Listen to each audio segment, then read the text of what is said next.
Hello everybody and welcome to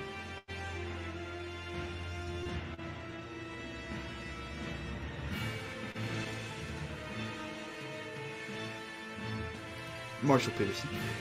Good day, sir. How are you doing? You know what? All in all, doing pretty good. It's been a good day. Okay. So, where did we leave Kasari off at the end of last week? Why don't you give us she's recap? dead. Yeah, she's gone. How did that happen?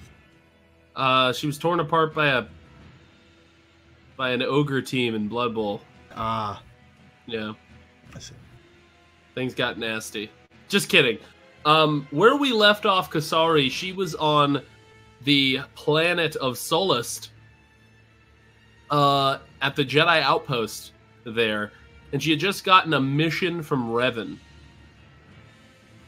Her mission is to go to Coruscant, draw up a report to deliver to the Jedi Council, and speak to Revan's ally about getting help, I think, or forget why I'm supposed to speak to her. Something. Like, I need to get my feet massaged. Well, I'll speak to her and see what she has to say. I know. Oh no, I remember. Is because I had certain problems with the way the Order's doing things, and he said to speak to her about them. Okay, so that's where we left off. Okay, yeah. So, in the kind of intervening period between last session and this session, the group decided that it might be best to split off with a couple of different objectives in the coming days and weeks, and so Sazine actually offered to take you to Coruscant if you were interested in that.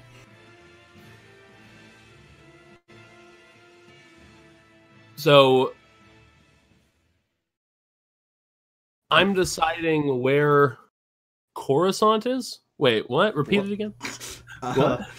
That is not at all what I said. So in the intervening period, the group decided that it would be better to split off for a little bit because they have different goals over the coming days and weeks, and then they would meet back up before Utapau. And Sazine offered to take you to Coruscant in her ship. Okay, I accept her offer. Okay, so you head into the crimson red basilisk droid that you've seen a lot of, but I don't think you've ever been inside. No. You notice it's quite small. It's got about 3 what you would call rooms inside of it. Clearly they're not designed to be rooms, but Sazine has turned them into such. There's kind of just a makeshift bedroom of sorts with some camping supplies and such, and also kind of a study with a bunch of strewn reports and folders laying about, and a pin board that she's pinned a number of things to. You notice immediately some articles that seem to be related to Shao in some way. So as you see a report on her training at the Jedi Temple on Dantooine and such, and clearly Sazine has been keeping track on her sister. And there's also, of course, a makeshift cockpit with a very clearly jury-rigged hyperspace drive in the cockpit. Okay. And there is a seat for me? There's kind of like a beanbag chair. What the fuck? I say, Sazine, what's going on with the chair? Well, wasn't... There. You notice that there are a few around, by the way, and she says, well, normal chairs, they kind of get lost in... Not lost, but they kind of get thrown around in transit. I gotcha. Yeah. The beanbag chair's not tied down, by the way, so you might want to hold on. Oh. Okay, I do so. Okay. So you guys begin heading off to Coruscant. It's going to be quite a long journey. You were given reports on some members of the Red Right Hand last session by Revan. You were given reports on the specific squad that Revan thinks has Shao hostage, an executioner squad known as the Patriots. And you were given reports on each of them, and of course you have Sazine right there, so if there's anything you want to read or talk about, then feel free to do so. I will begin reading those reports. since I've got a long trip ahead of me. Yeah, a very long trip indeed. So, the reports is basically that these guys most of them were in the war as Neo-Crusaders, with the exception of one, which I'll go over in a bit, and they all did very different jobs, and they were brought together after the war to become kind of the Red Right Hand Executioner Squad. It's unclear exactly why they were chosen for this role, but they were. Revan suspects one of them, however, is a traitor. He believes that the reason why Xiao has has been captured by this executioner squad is semi-intentional. That she hopes that the traitor who she's been working with for a few months is going to get her out of this situation, because Xiao has been working to ally the pro-treaty Mandalorians with the Republic. The names of these people, as Revan has found them, are Chester Arthur, John Adams, James Monroe, Quincy Adams, and Zach Taylor. Could you send a list of those to me? Sure. Okay.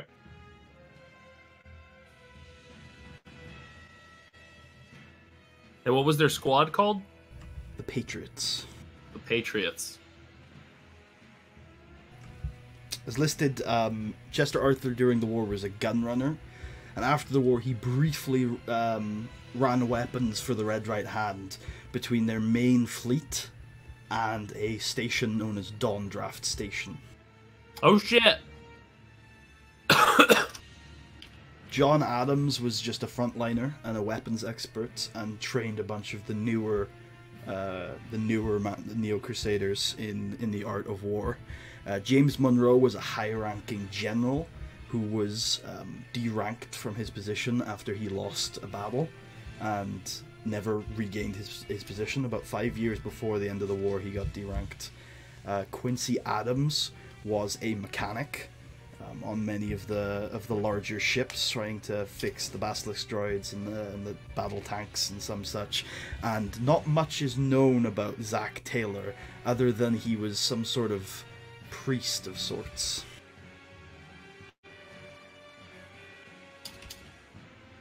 Okay, I don't like that. Sounds like witchcraft. My initial guess is that it's either Quincy Adams or James Monroe. They just both sound like possible. I like the idea of a former high-ranking general that got pissed after he was demoted, and maybe is planning on betraying the Mandalorians. But who knows? And is that all the reports she had? These are Revan's, but yeah. Oh, sorry, the reports that Revan had. Yeah, that's pretty much all. Like, there's obviously a little bit more information. It's got ages and pictures. They all seem human, middle-aged. Yeah, some a little older, and there's the backgrounds, hometowns, and such. But everything seems to check out. Okay. Now I'm going to spend time on the journey writing up my report for the Jedi Council. Okay. Give me a bullet point of what you're planning to include in it. I plan to include... okay, let me go through. I plan to include the reason... So I'll be pretty honest. So I plan to include my original reason for escaping... Not escaping, but sneaking out of the temple on Dantooine to go with them, because I wanted to I wanted to go rescue my master personally, or find her. I'll include a report of how we protected a senator from assassination on Corellia. I'll include reports about how I discovered an ancient evil Sith Lord on Antar that I destroyed. At least I think it was a Sith Lord. I'm talking about the obelisk thing. Yep. Yeah. How I met one member of the Emperor's Hand on Corellia, one member of the Emperor's Hand on Antar. How on Abednedo, Abednedo was the cave planet, right? No, that was Corzite. Abednedo was the desert. That was the Wild West. Yeah. I remember there was literally a saloon brawl. Yes. But a saloon standoff, as it were. I'm going to include that on Abednedo, I began to be suspicious of my partners. On Corzite, I was infected with a type of crystal in my blood, and let's see, on Malastare, also on Corzite, I met Tommy Atlas. Are you going to mention that in this report? Well, they care? Maybe not. Okay, I won't talk about Tommy Atlas. I guess it doesn't. Excellent. That doesn't keep his activities in the dark. Oh no. I don't like the way he said that. I'll talk about how on Malastare. I mean, I'll write. Probably the most extensive part of the report will be on Malastare. I'll probably write about every single thing that I remember about Malastare. I mean, getting there, the way that we discovered that there was a virus in the city that had infected an enormous amount of the population, that that we encountered Malik there and we didn't know it, that we found survivors, that we investigated and found out that it was a Sith plot to infect the population by Shada or Dito, it seemed. I'll talk about what we know about the infection, like what caused it, the strain of flowers that she experimented on. Let's see. The Black Orchid was what it was. It was the Murakami Black Orchid. Yeah, the orchids. Yeah, because there's a whole report. We still have the handout. Yeah, here it is. Information on Murakami orchids. I will talk about how I became very concerned that both of my Jedi Masters, both Jedi Knights, Cedric and Merkava, were being corrupted by the dark side. I will talk about how we later found out that Malik used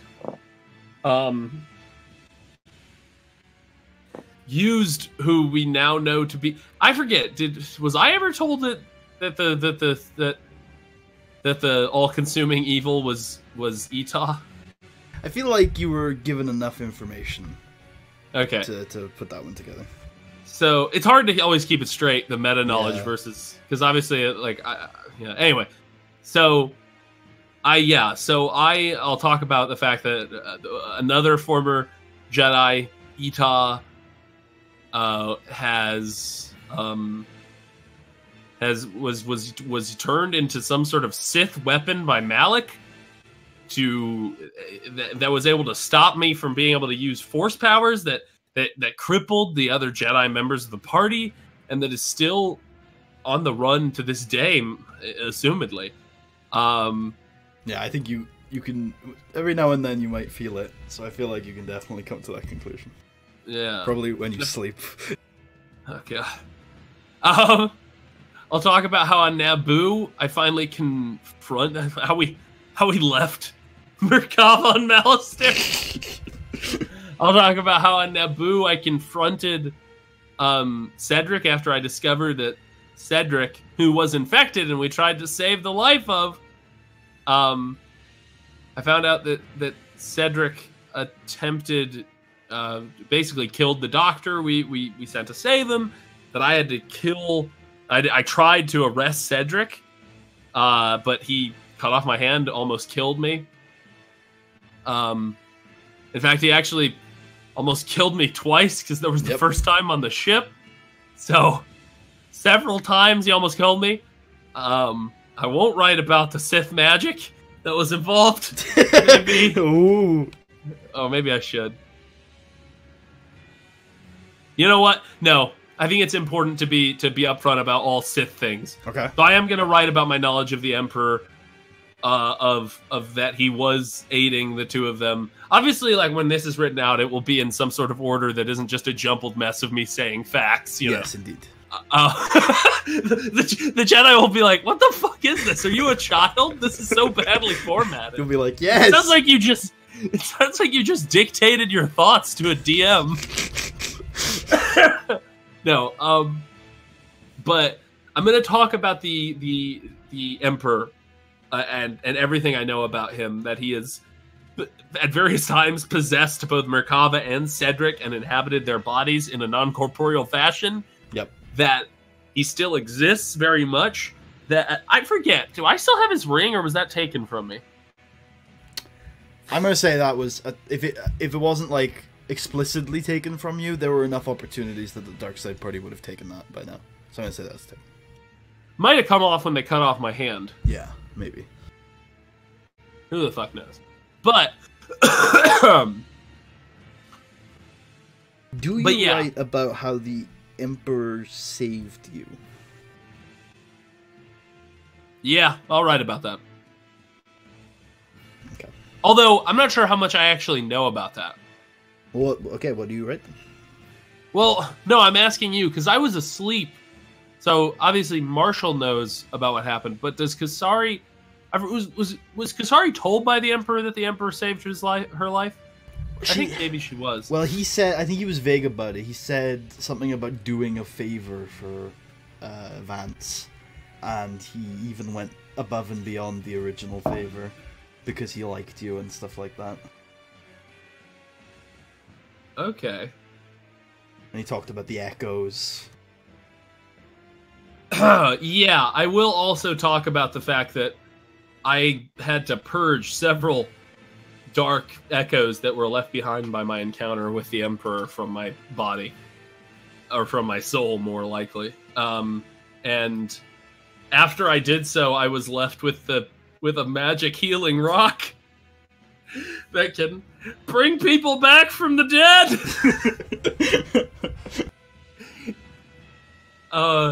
The council's gonna be so like, what the fuck? I just imagine that part I write in all caps. A magical healing rock that can bring people back from the dead. Anyway, yeah. So I'll write about him. I'll write about that encounter. I'll write about the magic rock. I'll write about... Let's see, we didn't go to Iriadu or Dakar. Too bad, actually. I didn't go to Dagobah either. You didn't. I didn't go to Andom 4! No! Fuck! You want me to be the Utapau. I'm pissed! Okay. I'm in a Cypher! You did go to Dawn Draft. I did go to Dawn Draft. And I went to the medical station. So I'll write about my experiences on Dawn Draft Station with the red right hand. I will write about what about the Cathar Sith Lord? I will write about the Cathar Sith Lord.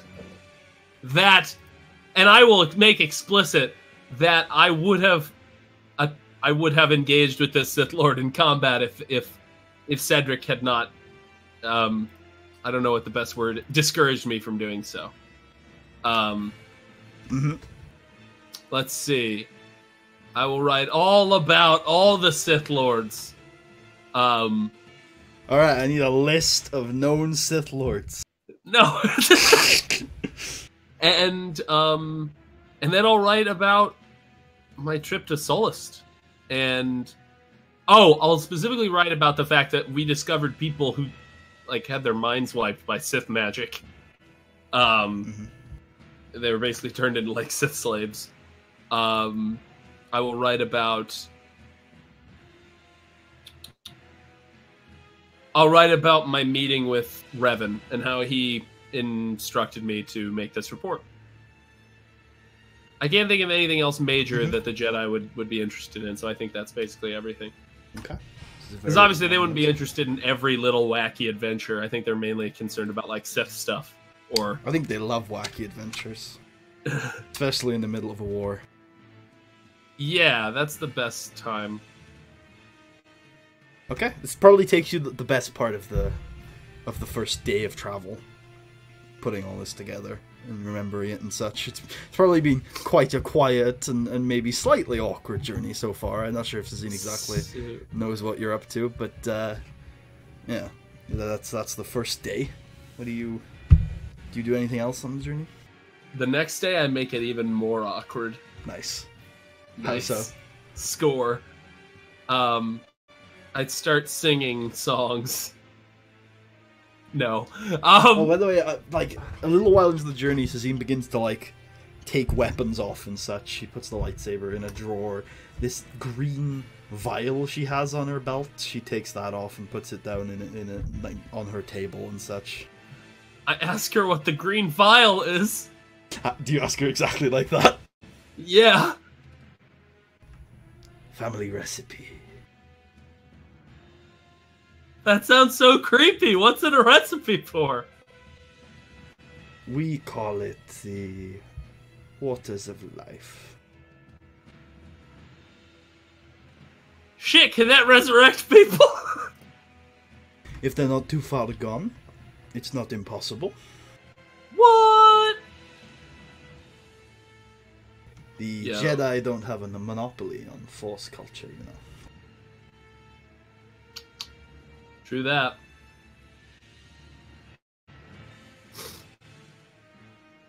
I mean, actually, I feel like Kasari's like exposure to non-Jedi, non-Sith. Yeah, now you're saying that. Never mind. Sorry, I don't know why I just said true that. Just like true that. True that, sister. I say, well, I'm not sure what you mean by that. Are you referring to the Sith? She looks at you curiously for a second before pushing a few buttons on the main console and then getting up from her seat and sitting on a beanbag chair next to you. And she says, that's racist. The Force is everywhere. Over the years... Also, I realize I'm in the wrong Star Wars chat. Over the years... Over decades and centuries, I'm sure there have been hundreds of Force-sensitive cultures. They manifest in very different ways. But make no mistake about it, the Night Sisters are a very Force-steeped culture.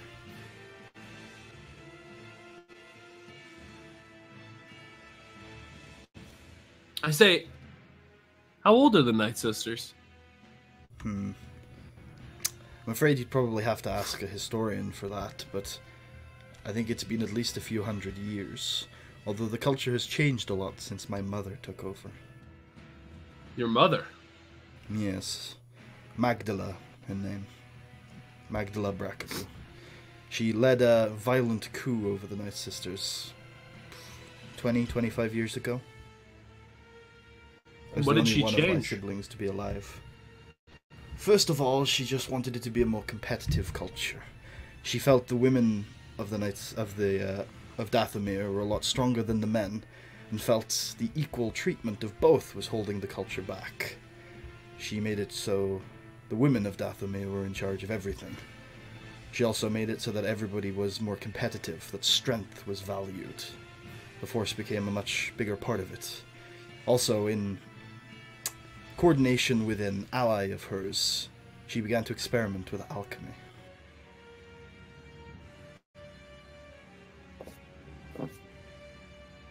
Alchemy?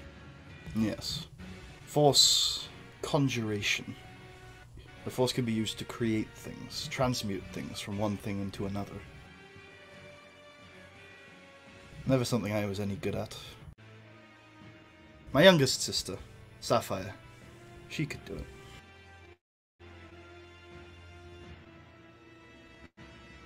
She could do it? Yes, she's no longer with us. What happened? In the Night Sisters, there is a coming-of-age ceremony. In the center of the capital, there is a very dark forest, imbued with strong Force energies. When you are of a certain age, 2 siblings are sent into the forest. The one that is strong enough to survive is a woman, but only one. For many years, I thought it would be me and my closest sister that would be sent in. We trained for it. We relished in the opportunity. But me and Charlotte didn't go into that forest. They chose her and Sapphire to do it. Sapphire was much stronger than Charlotte was. She would have killed her, if not for my sister's petulant pacifism. Charlotte convinced Sapphire to not kill her, and the two of them refused to kill each other. Pointless. When they came out, my mother gave up on her little project of finding an heir. She killed Sapphire anyway, and had Charlotte sold to slavery. I'm still resentful of my sister for stealing the opportunity from me. And stealing my little sister.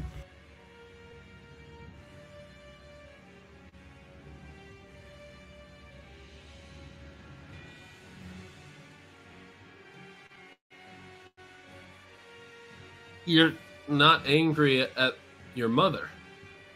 I am, but for other reasons.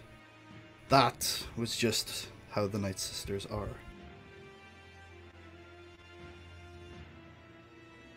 Seems brutal. It is. It's what makes us strong.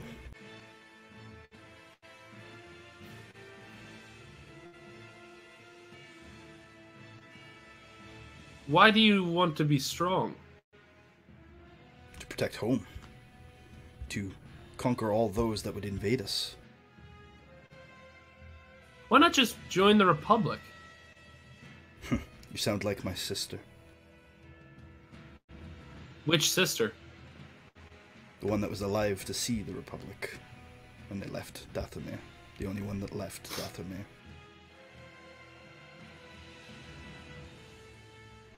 Though I suppose I may have more sisters by now. Mother wouldn't tell me if I did. Why? After that day, she had given up on all three of us. Charlotte was always an embarrassment. She could never connect with the Force on Dathomir. But I was a little too weak in that area also, although she respected my martial prowess. Sapphire was the only one she had any hope for, but she showed weakness that day. She kept me around, but I learnt of what deals she was making during the Mandalorian Wars, and I turned on her also. Wow. By turn on her, what did you do? I tried to kill her, but I was unsuccessful. I was banished from Dathomir, like my sister before me, but they wouldn't have sold me into slavery if they tried. So what's your plan now? Right now, I only have one resolve, and that is the resolve that I've had for a very long time. I need to make things right with my sister. She knows what she owes me.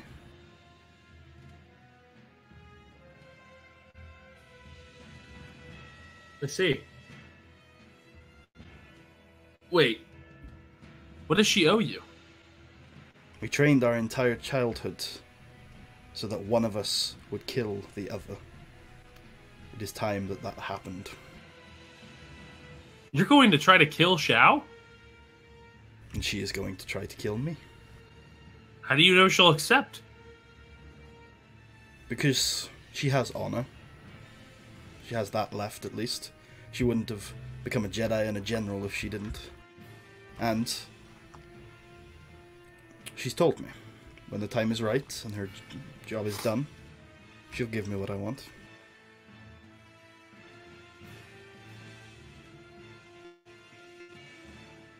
It seems to me like you're just playing into your mother's game still. Perhaps, but I still respect the Night Sisters of old. I do not believe our rituals are Sith. Your sister does? I do not know what my sister thinks of the Night Sisters. Although I sense a homecoming in her future. Perhaps I will get to learn then.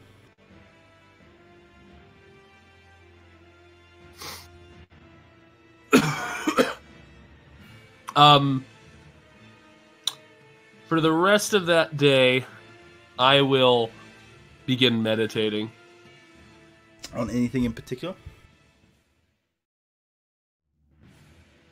On the Discord in the galaxy. Okay. You see a council chambers fancy and extravagant, in a different style than you've ever seen before. Ceramic white pillars, like dotting around the room, and lavish red carpet down the middle. A table of 12 people arguing and shouting. A man at the end of the table in lavish robes and a fancy metal hat tries to silence the room. He says, "I know we are at the center of this conflict, but whatever accusations the Republic fling our way, we had nothing to do with what happened on Malastare. And if Corellia wants to throw a fit about it, then they can do it on their own." The vision fades away, and fades back to another place. Outdoors, plains, farming territory, as two sets of Jedi, both wielding blue and green lightsabers, clash. And then you return to your physical realm. Farming territory? Yeah, some farms. Do I recognize the Jedi? No, the Jedi were in the vision they were blurry and distant, and you probably couldn't have figured out who they were. Huh. Okay. Interesting. Yeah, so that's what I did for that day. Okay, there's probably you sense there's probably about a day left on the journey. Okay.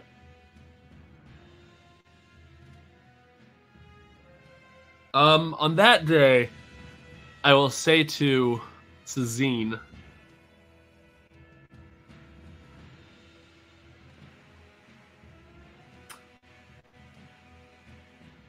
what if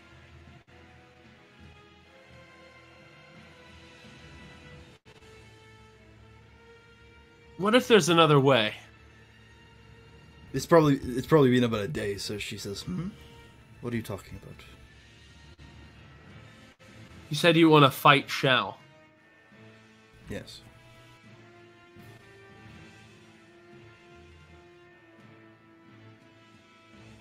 Have you thought about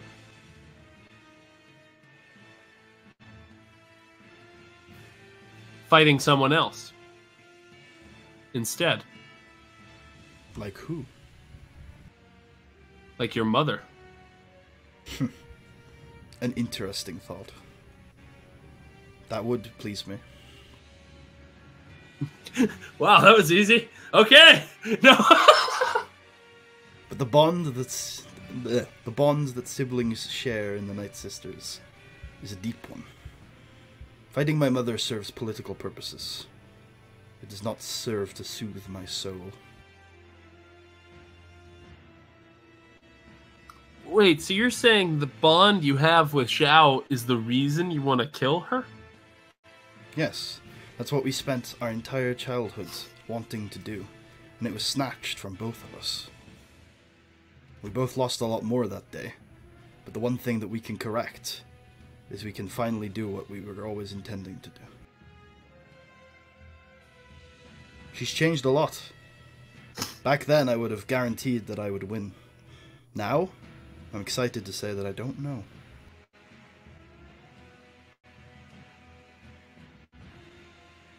What weapons are allowed in this duel? Long ago, it would have been something a little bit more primitive, but my sister has opened my eyes to the ways of the Jedi. She points to the lightsaber in the desk. Those weapons are elegant and effective. They are open to mastery, technique. Not too dissimilar to what we trained with. You might say it's a more elegant weapon from a more civilized time. Perhaps. As Obi-Wan comes into the room. Hey, guys. Hello. These are not the lightsabers you're looking for. Just takes them and walks away.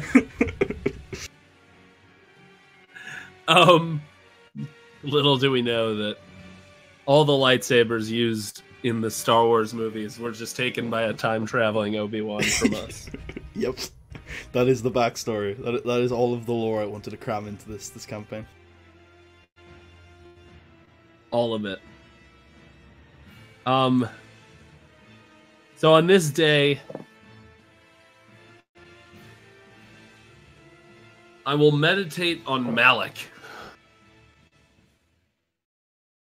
Okay.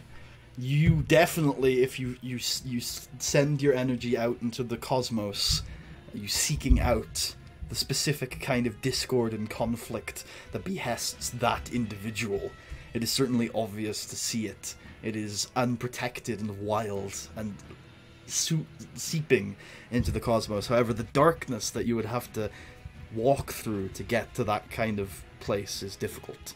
So I need you to make a Seek Force Power check combined with an average Discipline check for me.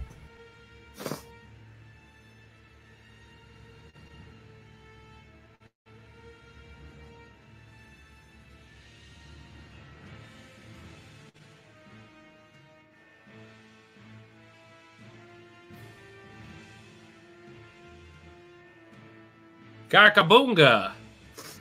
Oh, motherfucker! Oh. Okay, you can I'll let you choose. You can find him, but you will walk unprotected into his darkness. Ugh. No, I don't want to. Okay. You sense feelings of anger, disappointment, but determination. But that's all you can feel. You can't see anything specifically. And you hear show tunes. You're not sure why. The Cheers theme starts playing. It turns out Malik's just like sitting on a couch watching Cheers. He's in a Corellian apartment like, this is such a shitty empire I built. As there's bombing outside, he's like, this is a terrible idea. Why did I go for this plan? Logistically, this... Oh, man. I should have just joined Revan, like I always do. You damn fool, he says to himself. I'm gonna have to get a day job in the Eternal Empire. And their benefits are shitty. Have you seen Vance and Bellum? They're not getting medical insurance. Fuck no. I mean, the only form of medical on that planet is like corrupting you with Sith magic. Yeah. So that it sustains your life. But at the cost of your face. And everything else. Everything. And Malik's like, I just got this new face. Yeah. Well, it's been a bit now. It's been quite a while now. Yeah. But I feel like if you get a whole new face, it's got to feel new for a while. Yeah. I feel like that's got to be like a couple of year adjustment Especially period. since he's got like a new jaw and shit. Yeah. For a while. Every time you look in the mirror. Can you imagine how that would feel like every time you look in the mirror, you see someone else? Yeah. That would freak me out for a while. Yeah. What if he misses his old face? Do you think he looks at old selfies and is like, man, that was such a better face? He gets up on Facebook and stalks himself late at night. He's like, oh, look at that handsome devil going to TGI Fridays. And he sees pictures of himself from like back when he was a goodie and he was like, why am I looking at these? And there's pictures of him and Revan holding hands and stuff. And then like romantic music starts playing. Sweet summer memories. Or All By Myself starts playing as he like cries. Oh, this is Okay. sad now. This is sad. Yeah, this is weird. Yep, so that's what I did that day. Okay, 1 second though.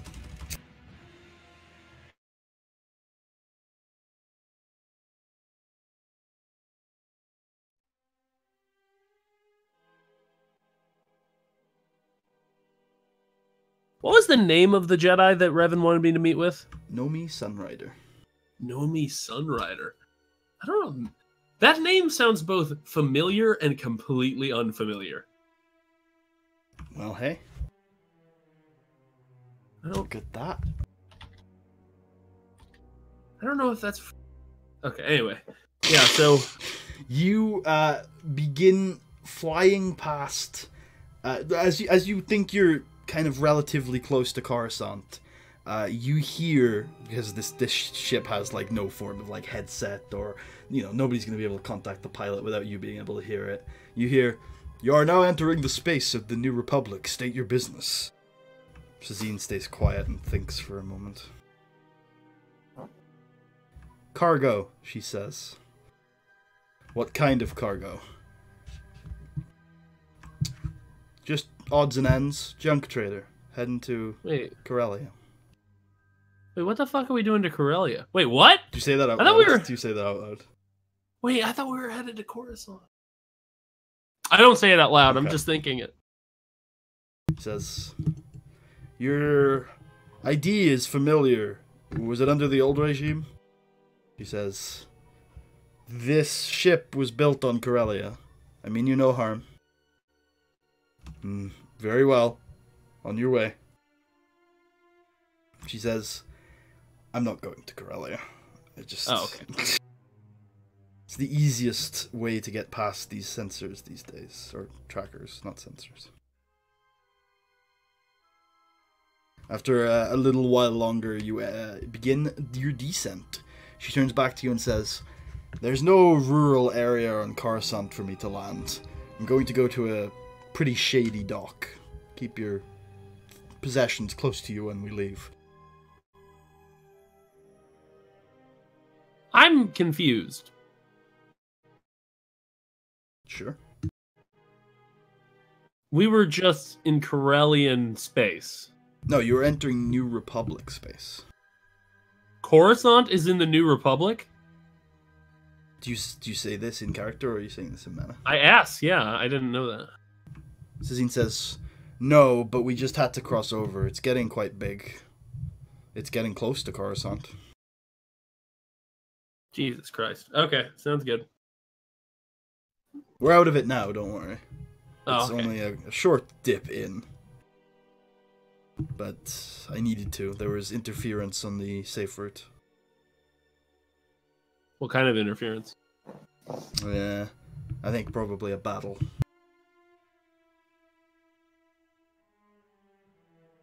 Okay, I let her proceed. Okay, you land in a very clearly shady-looking dock. It's like right next to a sewer system on the edge of the cityscape. You see Shazine walks out and slips the guy a few hundred credits, and then says, "Do you need anything from me, or?" No, I don't think so. Did Revan say if I needed Shazine to get back? He didn't, but she says after this, she says, "I've heard that your friends are actually heading to Coruscant. You might be able to meet up with them." Yes. Well, if not, perhaps the Jedi could lend me something. I don't want to burden you. Well, we'll end up meeting up soon enough anyway. We're headed to the same place, but yes, I do have preparations to adhere to. But yes, that would be burdening. I mean, you saw how many seats I have in there. The beanbag chair really wasn't cutting it. I'm so lonely. Don't put words into my mouth. She runs crying back into the Basilisk droid, the Basilisk droid, which is her only friend now that you killed all of her other robots. Oh no! That's so sad. She had to build another robot just to kill her sister, and she gave it to someone. All so sad. Okay. Actually, before she runs, I say, wait. Yes. Oh wait, no, never mind. Oh. No, you can go. Oh. Okay, I'll just go then. Okay, I now, You're now all alone in the big city. Hey man, I grew up on the streets. Hey, this is just your place then. You see a bunch of sleazy men repairing land speeders, all greased up. I walk past and I'm like, hey! And I give him two finger guns. He goes, hey! And he gives you one finger gun, and you notice that his other hand is not there. Oh man, I say, that's a rough break there. Yeah, I got it stuck under a land speeder. Took them 2 hours to cut me out. Hey, well, hey, so what's the word around here on Coruscant? I just got in. Oh, well, you can make a killing stealing some of these more stealthy vehicles. Lots of people needing to move under the radar these days. Wow, Kasari really fits into these people. They have immediately admitted to the illicit activities. Well, to be fair, you just came from a ship that landed at their shady docks. They, even though you do look like a Jedi, there are a lot of people that look like a Jedi on this planet. Like, I feel like, they're probably like willing to think that you're a pretty shady Jedi if you landed here. Maybe they've had interactions with other shady Jedi recently. Ooh, I say, well, that's nice, but I more meant what's the Republic doing about this new war that's starting up? Well, by the looks of things, not a lot. They're losing a lot of their strength. It's mostly a political war at the moment, from what I hear. Lots of people flipping over. Also, I did loop that. That's Jukebox's fault. What we should do to Jukebox? What should we do to Jukebox? We should tie him up and waterboard him. Mm-hmm. Too much? A little bit. Alright, Jukebox is dead, but that's okay. I mean, it's not okay, but it'll be fine. Remember, we could always, as an emergency, call each other and you could share your audio. Yeah, let's do that. Okay. I am going to turn off the screen real quick, guys, so that we can, sort this out.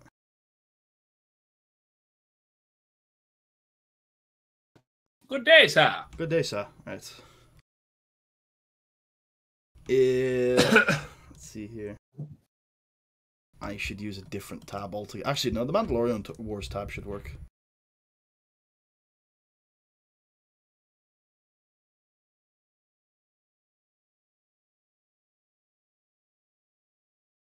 As long as there's no other noise playing on that browser. Yeah.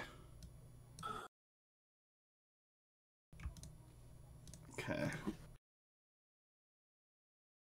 Wait, no. Application window. And it should be that one. And then, of course, don't look at it because it's dirty. Oh, gross. Right. So. Oh, I like it. Yeah. You're in the, the jazz part of town. Yeah. Let's get over this. When I imagine dock workers who don't have hands, I think jazz. All right.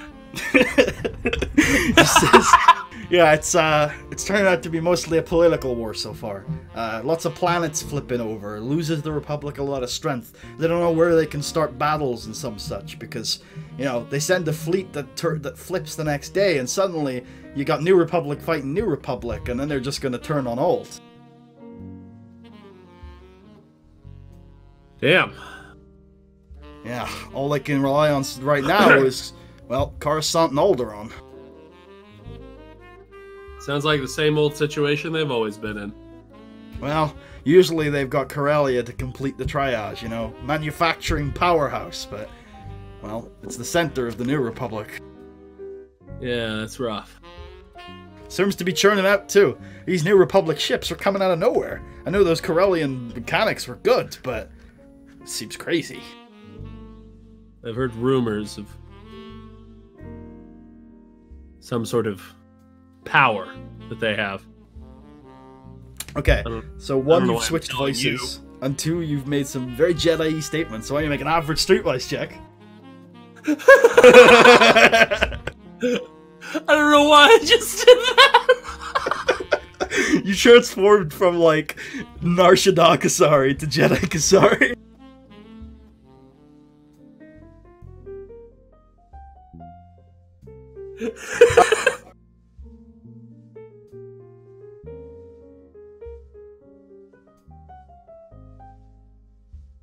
Hey, I'm good for it. Yeah, we know. What's but your that name, voice by the earlier was weird. My name? Yeah. Kasari Lassiter. Ah, Bill Bobo. Nice to meet you, Bobo. Do you like William or Billy or Bill? Any will work. Oh, Will! God, there's a lot of short names for that name.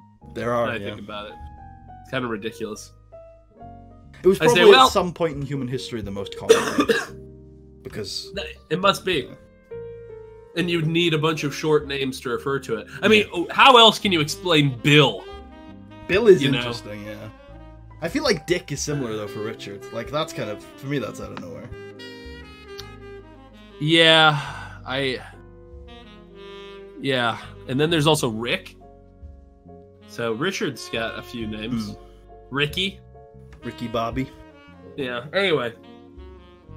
So, what if your name was Richard William? Then you could have like 30 different fucking names. Or about William Williamson? Oh, God. Or Bill Williamson. Oh, no. Yeah, so I say, well, thank you. Keep on trying. And I walk away. I will, lady. I will. And don't you go messing up that Jedi Covenant you guys got going on. I turn back. I say, sorry, what? He's gone back to, like, working on the land speeder. I say, what'd you say there about Jedi Covenant? Yeah! I mean, that's all who's been using these docks lately, are them Covenant folks. Oh, yeah! My brothers and sisters in the Covenant. Yeah. Who have you seen around here from them lately? Why don't you make an average deception check to see if you pull that off? He's like, yeah. You've got destiny, by the way. Lots of it.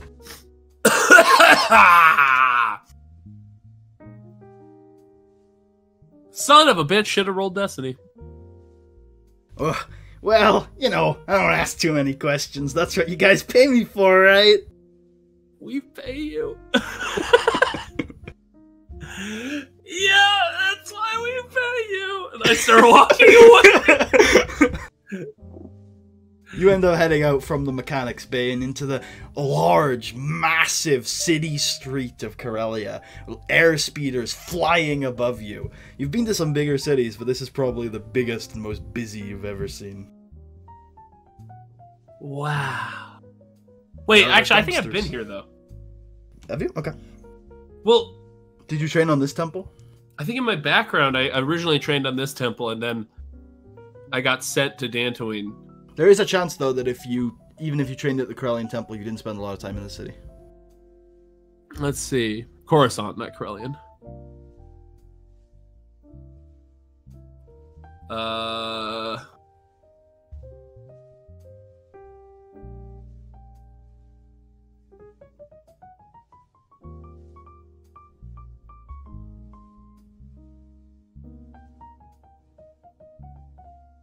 You know what? Weirdly, it doesn't say shit about whether it was what planet it was on in my backstory.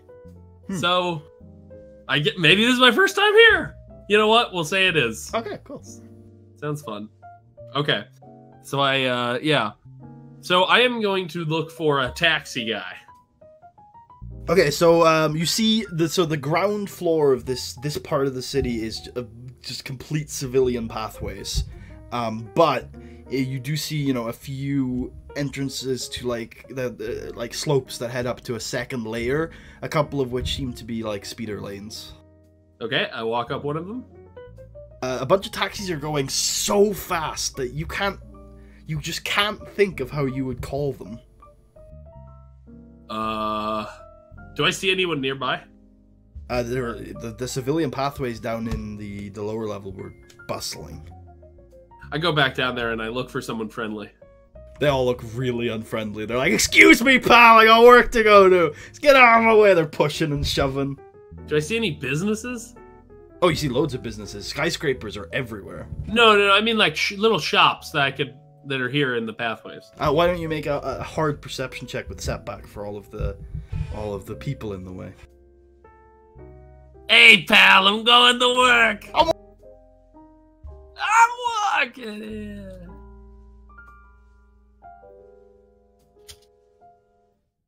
Average, you said? Hard. Hard. Mostly multi-conglomerates around. Oh god. So you get bumped a few times on the way. You think you might see a few odds and ends shops, but you're like, nah. And you eventually find a kind of artifacts shop. Oh no. Why? This is a callback. I walk in. There's an old hunched up man at the shop counter.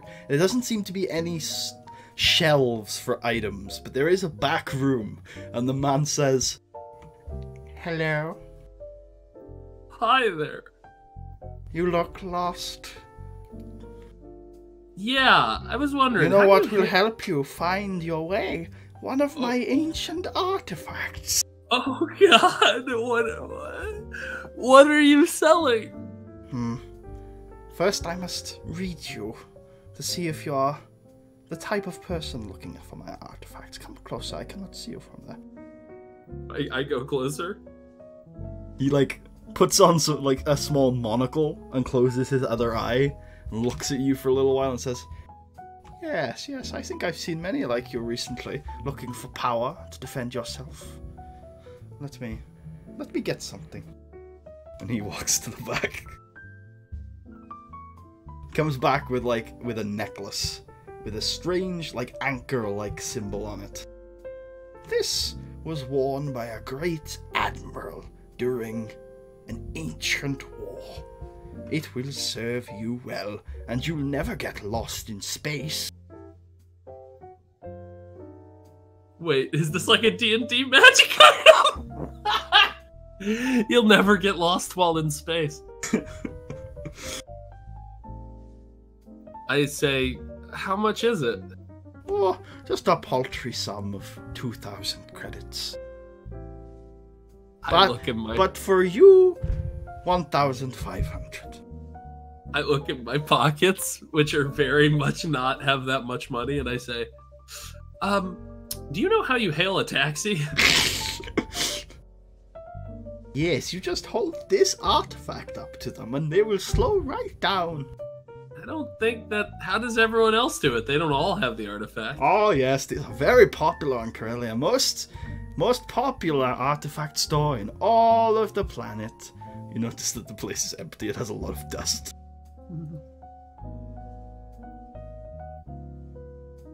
I say, well, thanks for your help. I'm gonna be going now. You know, I'll give you the artifact if you run an errand for me. Oh, God. What? There's a competitor business just across the street, but the lady who runs it is very old. If someone was just to give her a spook, well, the rest is in your hands. Jesus Christ! I say, are you asking me to scare that woman to death? Oh, you could say that. I couldn't possibly say.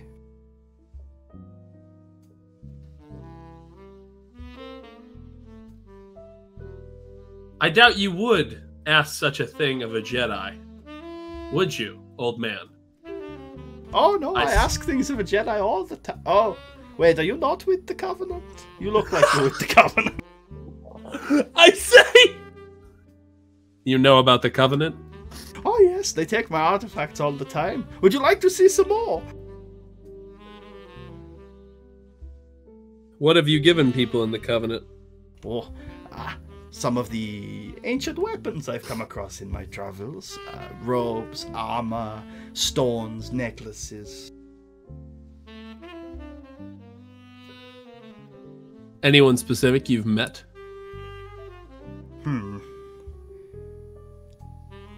I met... No one specific. Just the rank and file. You were about to say someone. No. I wasn't. Looks at you. Scrawny-eyed. Anyway, it's clear that you're not the person I thought you were. Have a good day.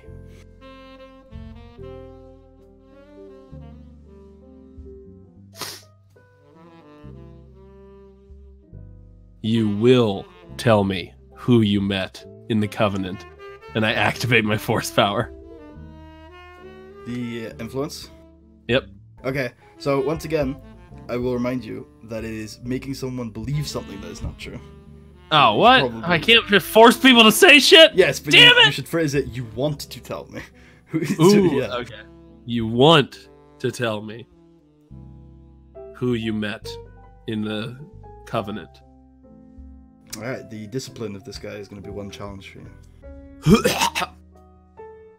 I cough on him.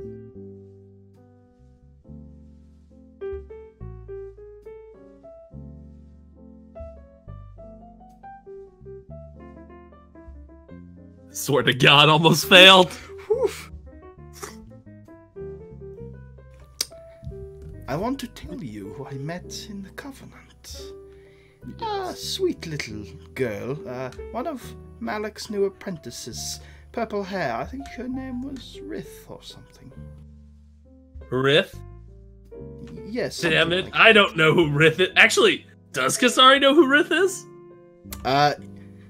Okay, maybe, yeah. During your training, she was one of Shao's friends. We didn't know too much about her, other than they would meet up every now and then. Did I know her last name was Elithir? Yeah, sure. I say Rith Elithir? Something like that. Maybe I'm getting the name wrong. Maybe it was Rive. Apprentices? Yes, at least that's what she told me. Thank you for your information.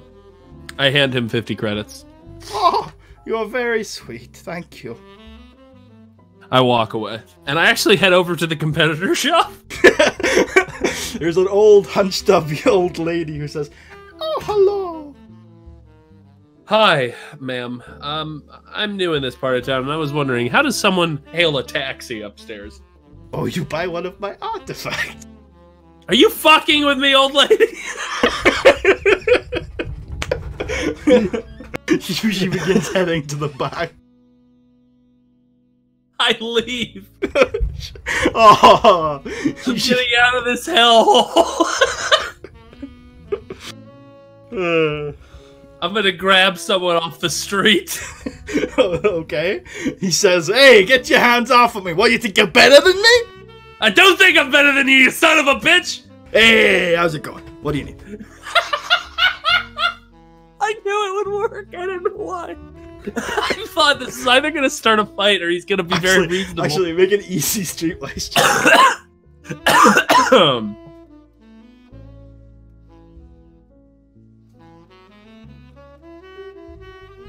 Son of a bitch! No, I can tell it with those fancy robes and oh, I've got a lightsaber in my pocket. You do think you're better than me? Well, up yours! And he walks away. I start saying, "Excuse me," to people who pass by. They just barge past you. Fine, I stop another person. Hey, I need you. Oh, what, you think you're better than me? What, your fancy robes? I say, with someone like your mother, anyone's better than you. Make an Albert streetwise check. I'm gonna flip Destiny. Okay, this one's Albert, remember. Yeah! Yeah. Well, she wasn't the best. Oh no! We only said goodbye to her last week. What do you want? I was wondering, how does someone hail a cab on this planet? Every couple blocks, there's a station. You can press the button. Thanks, buddy. Sorry about your mom. I think I'm gonna call in sick to work. I'm just coming back from my bereavement period. Oh, It's okay. I'm gonna go watch Lonely Fellows back in my apartment. Have a good day. Wait, before he goes, one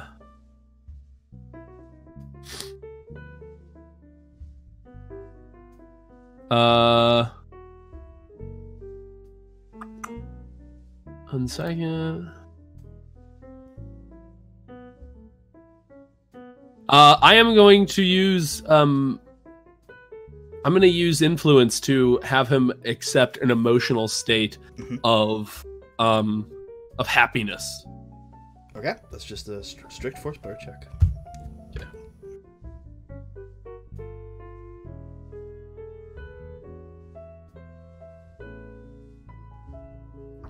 Okay.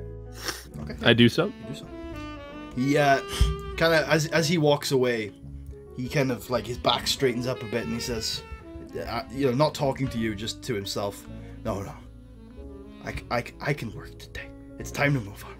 He starts walking. Okay, I head up to go get a taxi. Okay, you walk a couple more blocks, and you head up to a much larger kind of area where the speeder lanes are passing by, and you see a bunch of people waiting, sitting in the chairs, and you do see a button near the speeder lane. I press the button.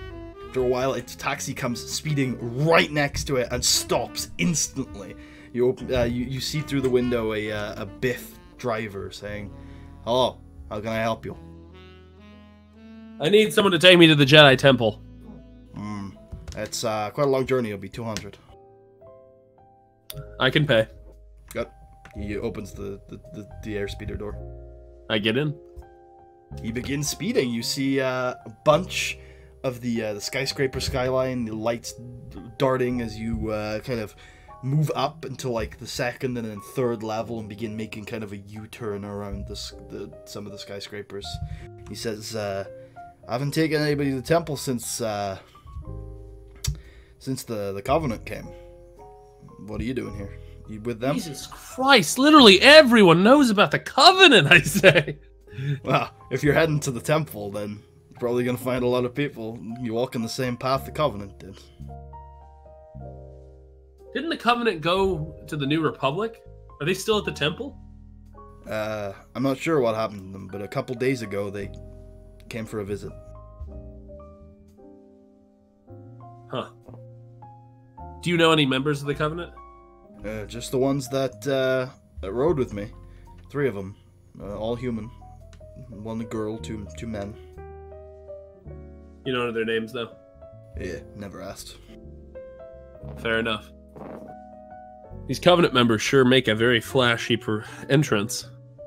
Not very discreet. Yeah, they don't want to be discreet from what looks like it. They were all talking about their plans and stuff, and I mean, it's pretty obvious the way they, interact with us lower folk that they're not the Jedi. You rarely see, well, no offense, you rarely see the Jedi in this part of town. No offense taken. I'm not even from this planet. Although, I grew up on Nar Shaddaa, so I've been in this part of town, just not this exact part. Yeah, I know what you're saying. Lots of people from different parts of life. Talking more about the organization than the people. Yeah. What do you think about the Jedi? Ignoring the Covenant. Ignoring the Covenant, I'm glad they joined the war. Took their sweet ass time.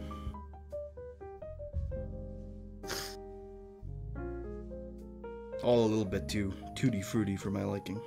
But I'm sure the Force does that to people. I don't understand any of it. And what do you think about the Covenant?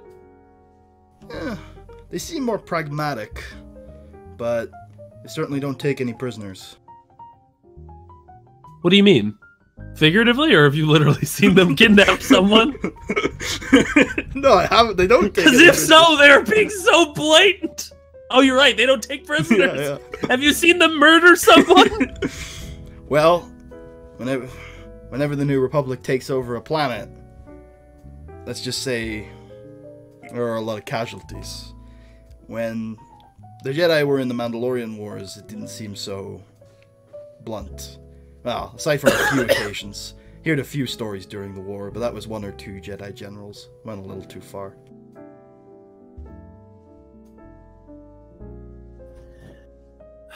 I see. You've heard about the war, then? News is reaching the city a lot? Oh, yeah. I mean, I'm sure it's a lot different out in the boonies, but here we get most of it. What have you heard? Well, Chancellor's missing. And it's not looking good. A lot of what we're hearing is that the fleets of the New Republic are huge and unexpectedly. And every time we seem to get a leg up on them, our allies flip on us. a lot of what's going on right now is unfortunately bureaucratic slowdown. The Old Republic can't get their military shit together when they're still dealing with the fallout of the Alderaan scandal. The Alderaan scandal. Yeah, that's what started all of this. Corellia was on the verge, but when they heard that Alderaan were responsible for destroying a planet, they, well, started a chain of events. Wait, were we told about this? You haven't heard it like this. Say, Alderaan destroyed a planet?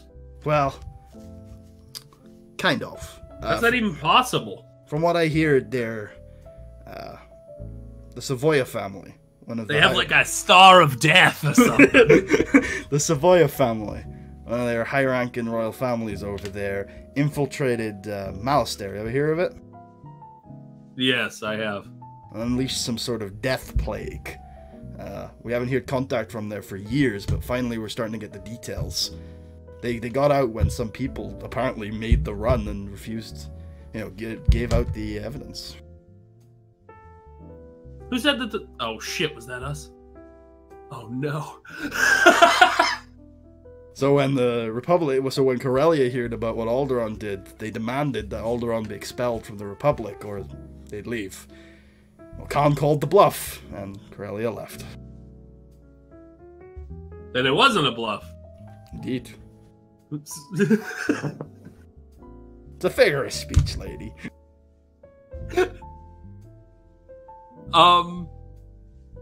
I say, what was the evidence that said that the Savoyas were responsible for the plague? A bunch of journals from Catalana, one of the Savoyas. Did we read these journals? Yeah. What did they say? Basically that she was taking over a company and working with the Sith to unleash the plague. Oh, fuck, okay. And then rob the vault. Damn. Fair enough, okay. I say, although perhaps it's not fair to hold an entire planet responsible for the actions of one person.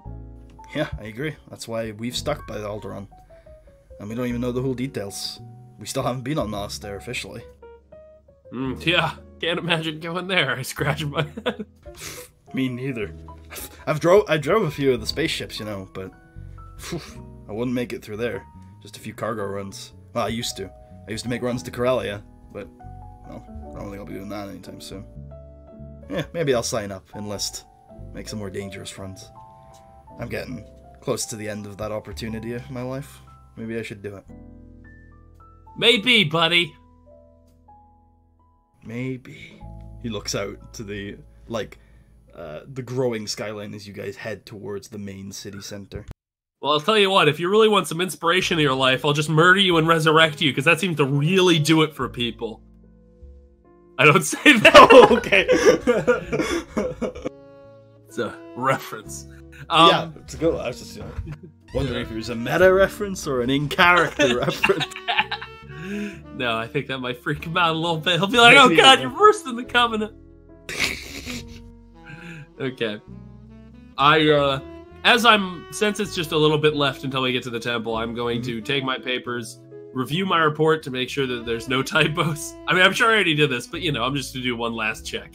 Okay. And I'm also going to sort of prepare myself mentally for having to speak to the masters, because I know that they're probably going to have some questions about the report, and they might even be upset about a few of the things I did. Okay, and as you prepare yourself mentally, I'm going to head to the top. I'm going to have a quick 5-minute break. And, okay, I'll do that as well. 24 minutes past. I'll be right back.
Commercial clocking in late as usual.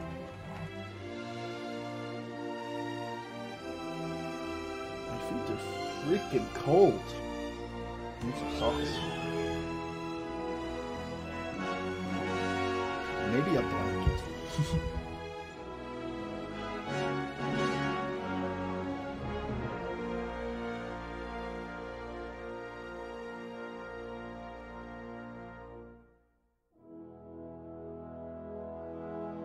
I went for the blanket option.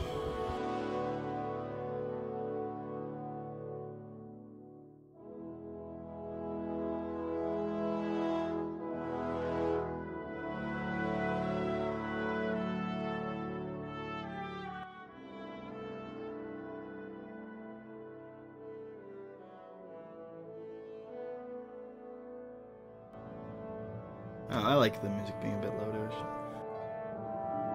Hopefully it is not overpowering.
Sorry I'm late, sweetheart.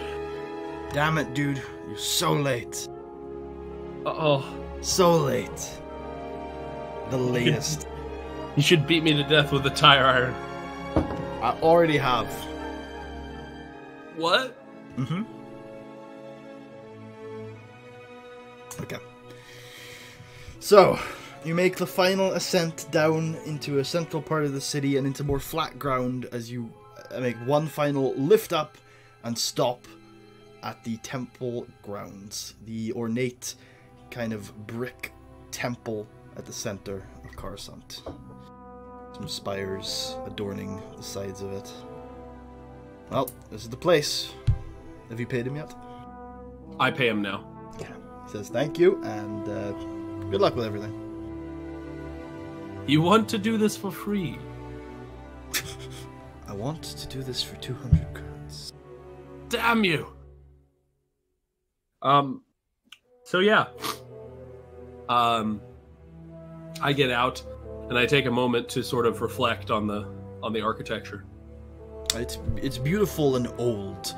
A lot of the older temples you've seen on the journey so far, I think the main one being in Antar, have been clearly reconstructed a few times. This one seems like, if it has been reconstructed, it has been intentionally reconstructed to preserve an ancient look.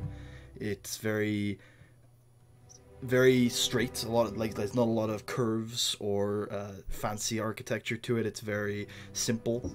There's kind of like a box in the middle, and then there's a lot of where the kind of fanciness comes into the architecture are some spires that are on all of the kind of edges of the temple itself.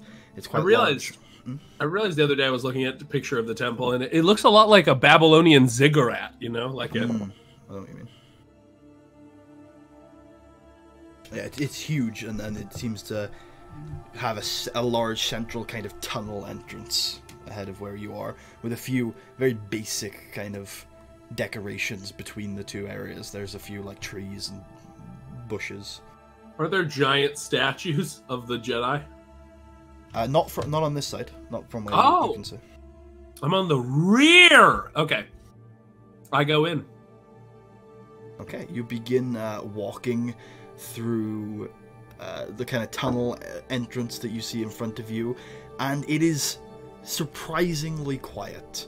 From the scale, from the importance that you know of this place, you do not see a Jedi as you walk through the kind of large tunnel. You see a few exits to training grounds, to offices, to meditation chambers. It is highly advanced in terms of the facilities that are available. You think it is perfect for isolation and learning of the Force. But nobody seems to be occupying these areas. It is empty. Until you reach kind of a reception desk area, where there is one person sitting. And he notices you and nods and says, hello, can I help you? My name is Kasari Lassiter. I'm a Padawan. I'm surprised you're still here. Most of the Padawans were sent to Dantooine. It's a long story. Jedi Master Revan has sent me to give a report to the Council, at least what's left of them. I'm afraid only one member of the Council remains here. She's currently in conference, but if you wish, once she's finished, you may speak to Grand Master Sunrider. What the fuck? Grandmaster? I say, where's the rest of the council? You couldn't have come at a worse time. Most of them were all out on missions like Master Revan were. Some, we suspect, may have joined up with the Covenant. Masters would have? Perhaps. Unfortunately, the current working knowledge that we have on them is quite low. The Covenant hit a key encryption network that we had, a satellite, and we've lost contact with even some people that are stalwart defenders of our order. It's unknown whether or not How many of them have turned? I see. Very well. I will wait. Where would you like me to wait for Naomi? Naomi? I mean, what? Nomi. Jesus. Master Sunrider, where would you like me to wait for her? She is, he says, there are stairs to my right. If you head up 3 floors and stick to the central corridor, you should eventually make it to a waiting room. I do that. Okay, as you do, you make it to the waiting room. You notice that a large, ornate door is open, and you can hear voices from inside. Ooh, I peek. Well, I don't peek. I try to listen in. Okay, well, then you make an average perception check. This is, of course, when the door gets pushed open and, like, breaks my nose. So embarrassing.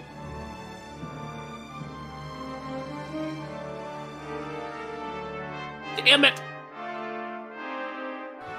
You hear a female voice and a male voice. The male voice... We'll turn this music down slowly.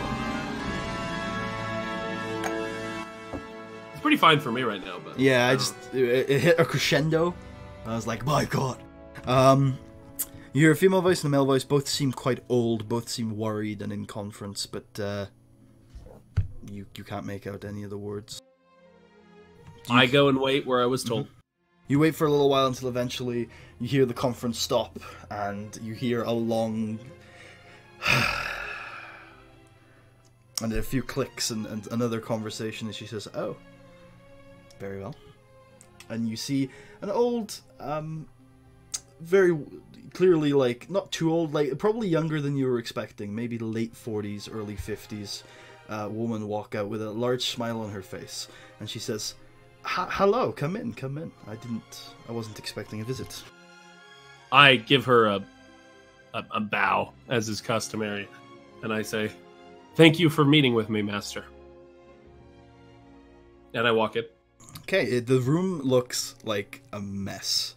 There are bookshelves all across the room, and a lot of the books have clearly been taken out, opened and read to a certain page, and then put down. You know, like when you turn a book around and like, I'm going to save my page that way. There seem to be so bad for the binding. Dozens of them left on the floor, on tables.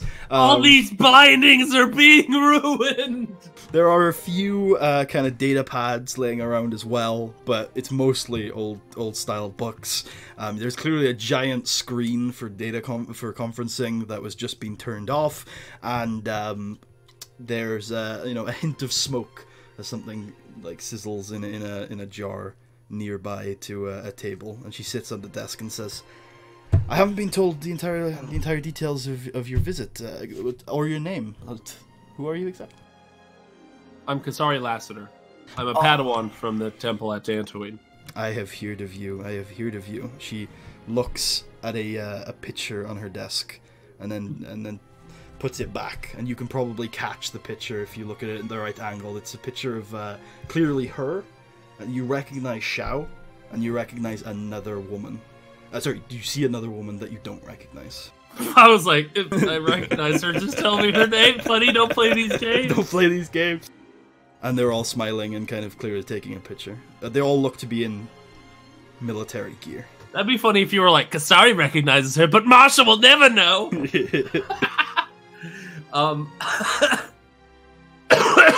I say, sorry about my cough, Master. No, I say, it's okay, it's hot times.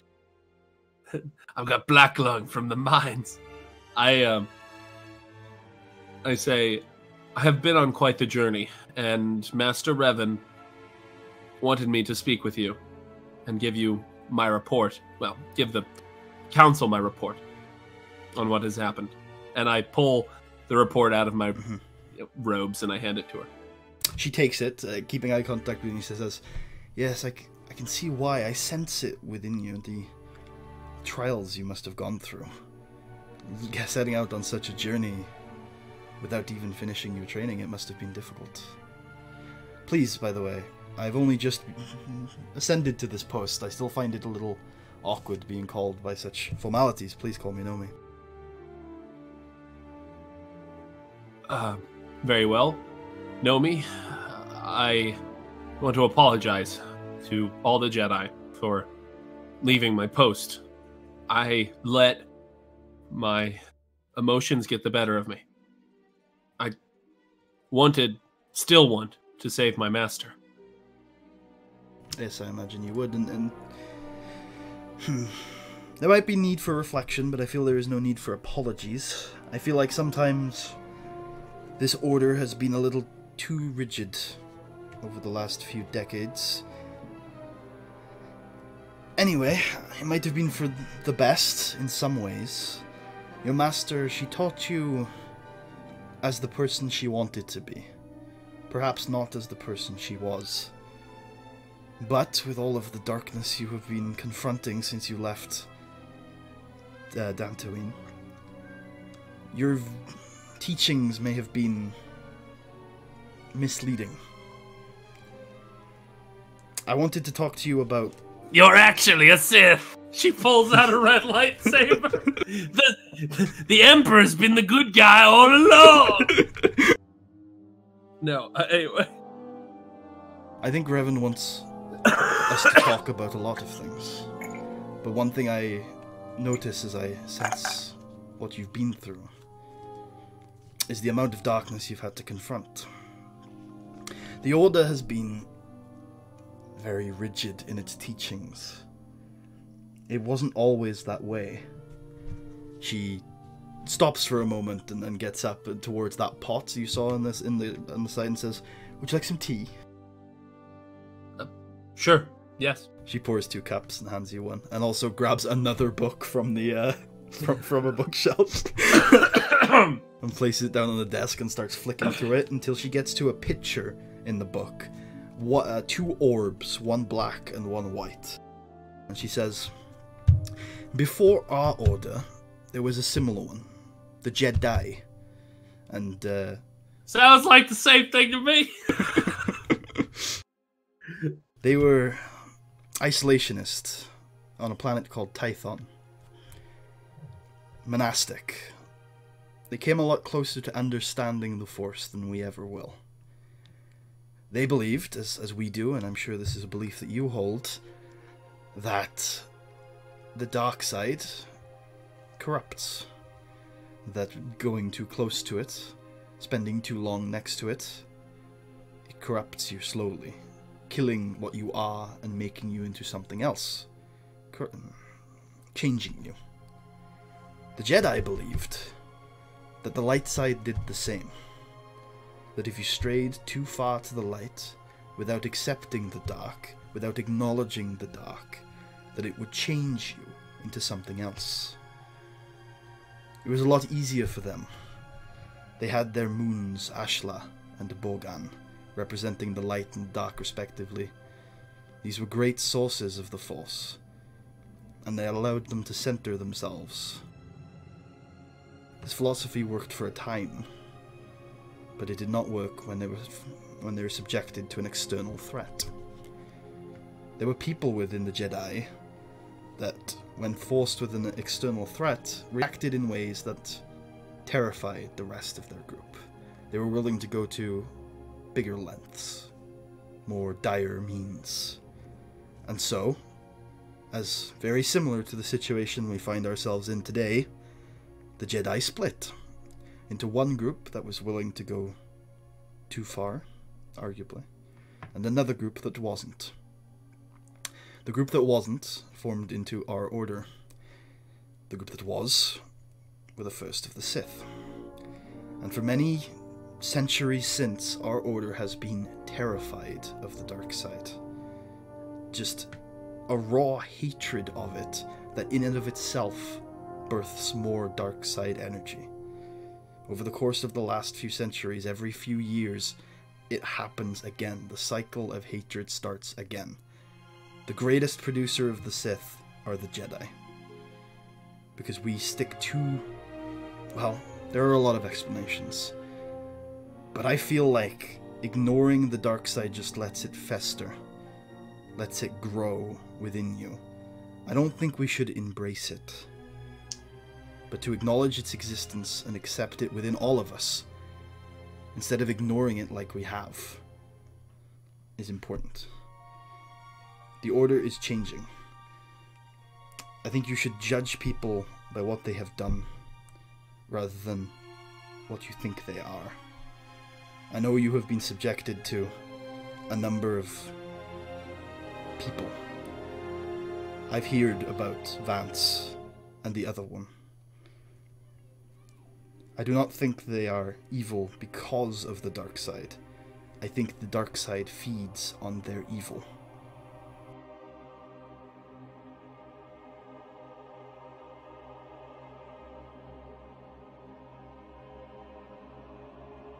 I say, you think they were evil to begin with? I think within all of us lays some evil, but in others there is a particular kind of evil, and that is what creates Sith. And that kind of evil, I have seen it in every Sith I have ever encountered. From some of my own that turned 40, 50 years ago. At this point, you realize that she's a lot older than she looks. She's like an ancient tree woman, and she's like, "Eh, don't call me master, call me Jimmy." It is the quest for power at all costs that creates the Sith. There are those, in fact most Jedi, that crave power, but only enough to achieve their goals. There are some, though, for which power is the goal, and that is a never-ending cycle of hatred. And that is what I believe has broken this order apart time after time. And I want to change things.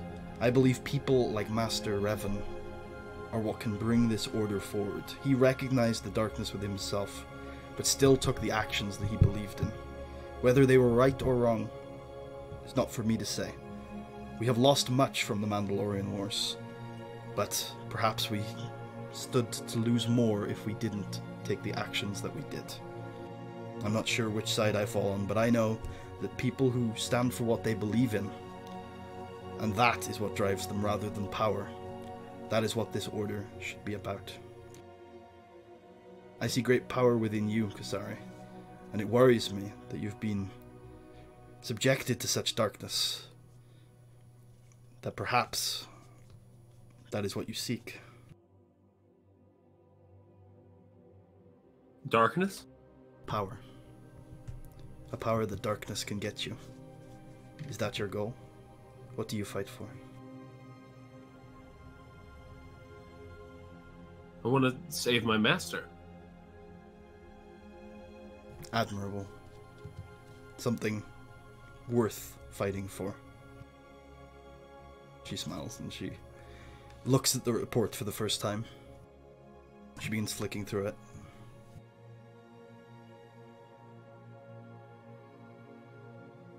This entity from Malastair. Jeez, she's a fast reader. I have heard of it before. Vandar on Dantooine has spoken much of it, he is worried.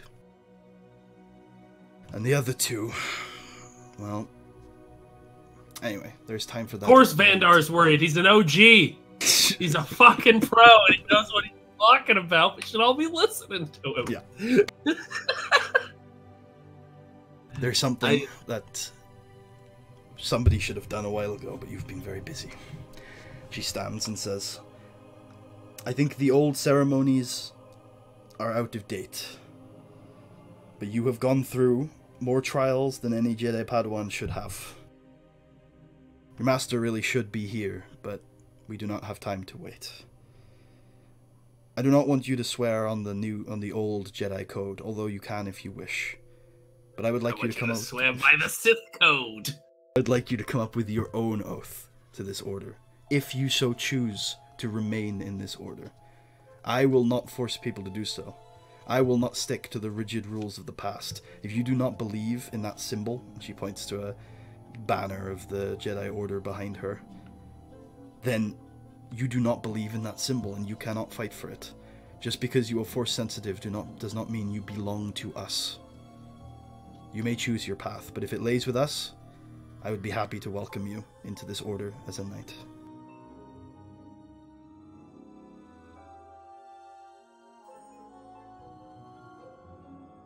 I look at the symbol, and I look up at her, and I say, I promise that I will do all I can to protect the galaxy from evil, to defend the innocent, help the weak, and end war where it can be ended.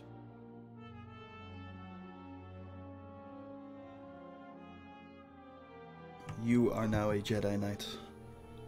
Woo! I just start going, I'm like, that means I can drink legally, right? Yep, that's how it works. You'll serve this order so long as that path is right for you, and you will carry the symbol wherever you go. You feel within you a growing sense of power, Kasari. The same sense of power you felt when you used the stone. You feel it growing and growing and growing. You feel it almost... You take a step backwards and you've grown enough that you recognize... Yes! That it's almost addicting. That it's so powerful. Oh, wait, calm down. take a chill pill, Kasari. That the force energy that you have access to is so powerful that it would almost be a crime not to have access to it. What's happening? You find yourself reaching deeper into this well of power coming from your pocket where the stone Honey, lies. I don't remember making these decisions. I'm just feverishly drinking my coffee right now.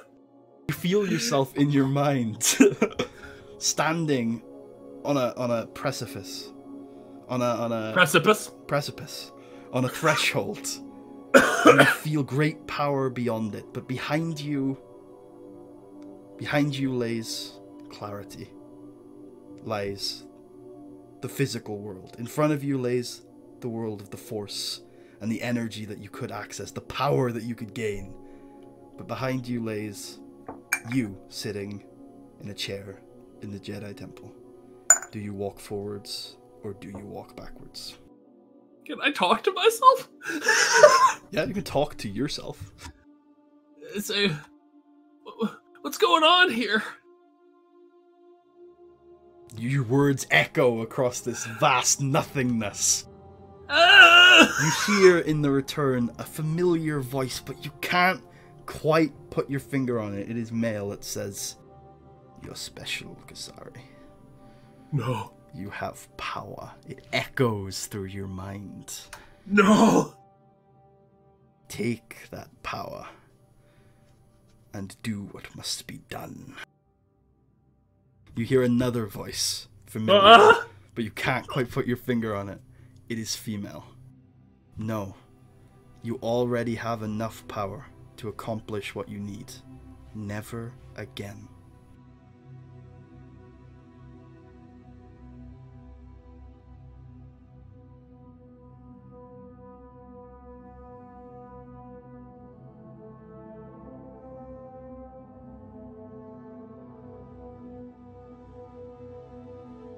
I walk back inside the temple. As you walk backwards, you feel that power fading away from you, and almost like a weight being lifted off your back. The pressure of it gone. As you find yourself returning to the physical plane, your pocket feels lighter, but you feel stronger. You've lost the stone, but you can regain the discipline you lost from the critical injury on Antar. Oh, you mean willpower? Oh, willpower, yeah. Because I didn't lose a skill point in discipline. Yeah. That would be easy to get back. I do mean willpower. Okay. Oh, man. Unlimited power! It's actually, I feel... I tricked you, game! No. Nomi says, Jedi Knight, I would like...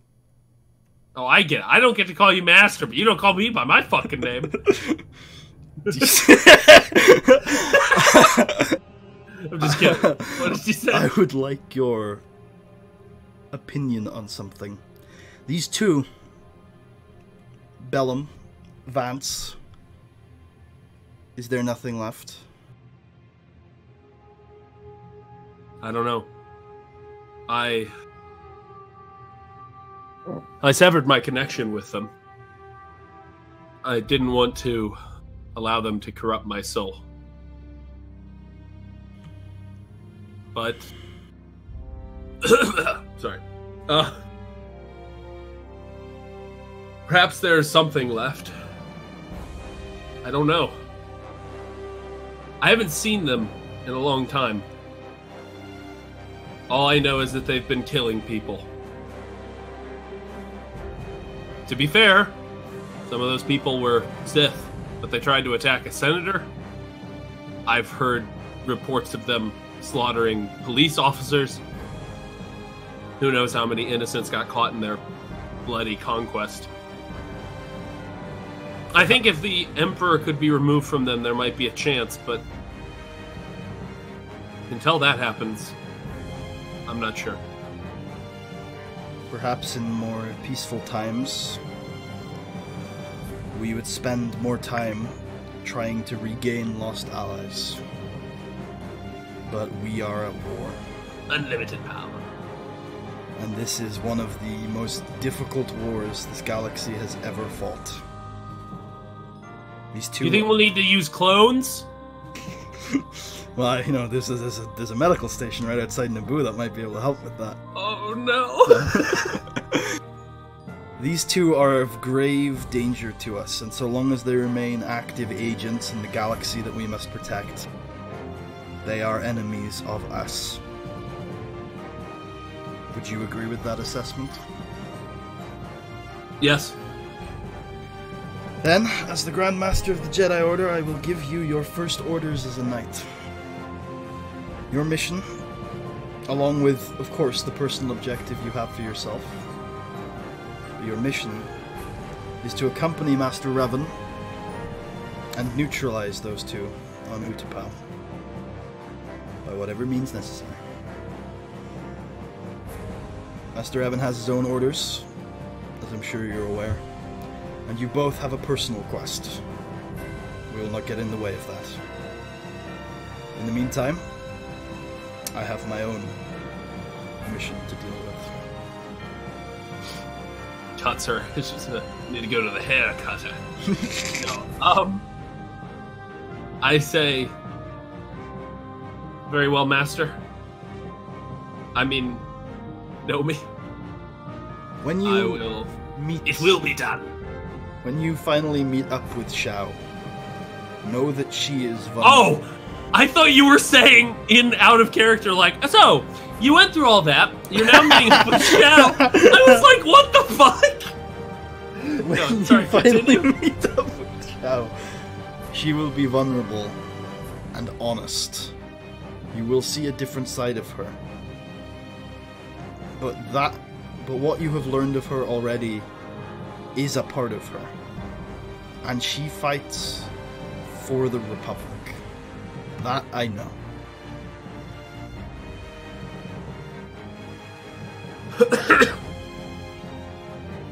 She picks up the picture on her desk and looks at it again. Gleefully. Whoa. Creepy.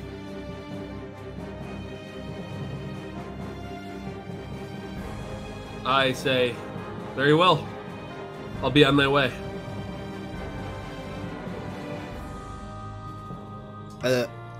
As you begin to leave, the man you saw earlier comes to the room and says, Master Sunrider, They're here again. She waits and contemplates and says, Ooh! Ooh! Ooh! Do I have another mission? Is it to kill people? very well, return to your post and deal with it. And she begins walking out of the room and says, just one moment, Kasari. Begins walking down the corridor. I follow her. There's no way I'm less. I want to see what happens. Okay. She doesn't react to you following, and she heads down the 2 steps and back out the tunnel you came. And you can see in the distance on the outside, walking towards you, 3 figures. Is it Malik? Fuck, what's happening? My dick. She when you guys get to basically the exit to the temple, she says, "Wait here." Do you need help? Yes, but I need it from here. Okay, I'll get out my sniper rifle. She begins walking outside, and the 2 parties meet, and it's close enough that you can hear. Yay! The figure that's a voice speaks. It's a woman, but it's not Nomi. You probably don't recognize it. She says, "The Covenant are here to take the temple. What? What the balls? Anyone who remains is labeled a traitor."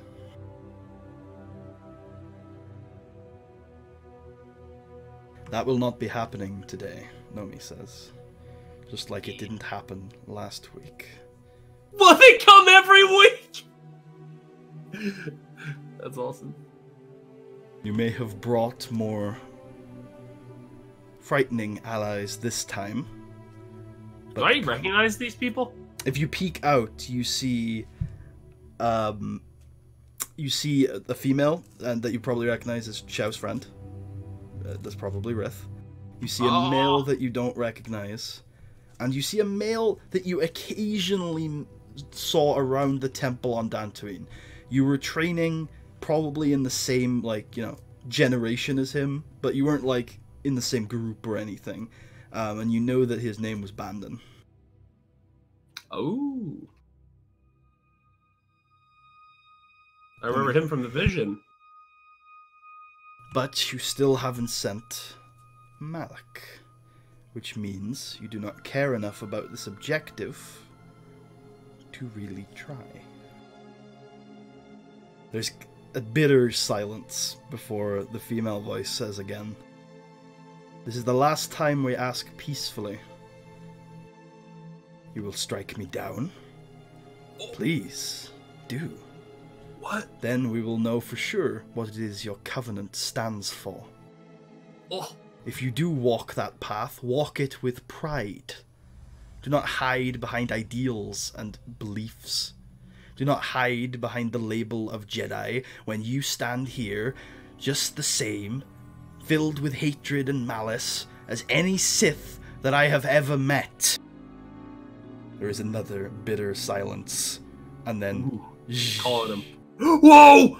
Is she dead? What just happened? No, that's it. There's still no movement. Just the drawing of a lightsaber. "I know what you're here for," Nomi says. "And I am not alone this time." Ooh.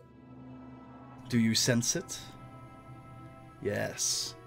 A very powerful ally stands behind me, and if anything is to happen to me, she will destroy it. What's it? There is a silence for another zh as the lightsaber retracts. That is what I thought. Yo, bluffing like a motherfucker. I don't know what it is. Know this, you 3. You are enemies. We are at war. If you try this again, you will know what will happen. And then footsteps begin to walk away from you. And then footsteps begin to walk towards you as Nomi returns into the temple. I follow her. She turns to you and says, I do not know what they seek here, but now I know it is something that can be destroyed. What? You don't even know what it is? I say, wow, you are very good at poker. Well, I had to be good at something to get this job. Is that a reference to the fact that you lied and killed your way in, or what's it like? I assume you don't say that. No. I say, so there's something in the temple that they want to get? I suppose. I knew it had to be something of that nature. Otherwise they would send a fleet. It's not just about sentiment. Or a foothold. They could take any of the docks. It must have been something specifically. Knowledge, maybe. The artifacts here were scattered decades ago. Perhaps it's even... Maybe Malik doesn't know that. Whoa. Know what? After the last Sith War, we scattered a few of the artifacts that were kept here across the galaxy, more remote positions, in areas known as Jedi outposts. They were relatively sparse, only a few here or there, but they often had one item from the archive here. We did it like that because it would be harder to find them that way. Often these outposts were on far-off worlds like Sullust.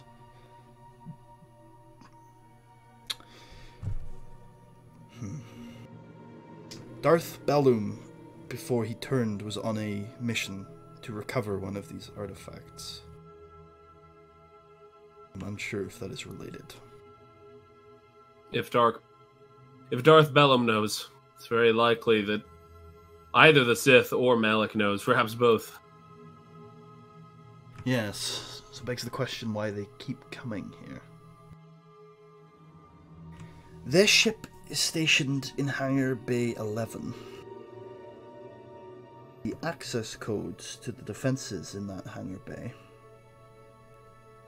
are very easy to get. What would you do with that information? Are you proposing that we destroy their ship? I'm giving you information about enemies in war and wondering what you would do about it.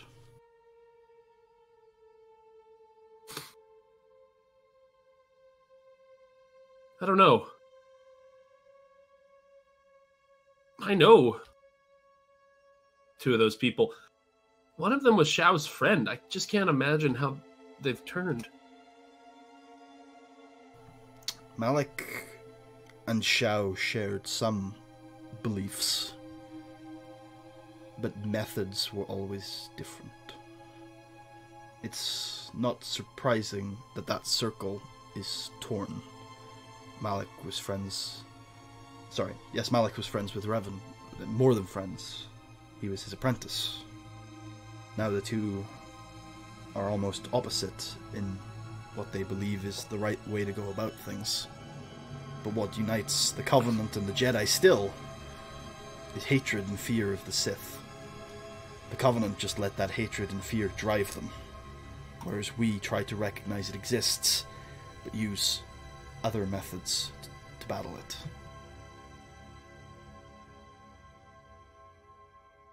The Covenant are not bad people. They're just wrong. And for right now, they are our enemies.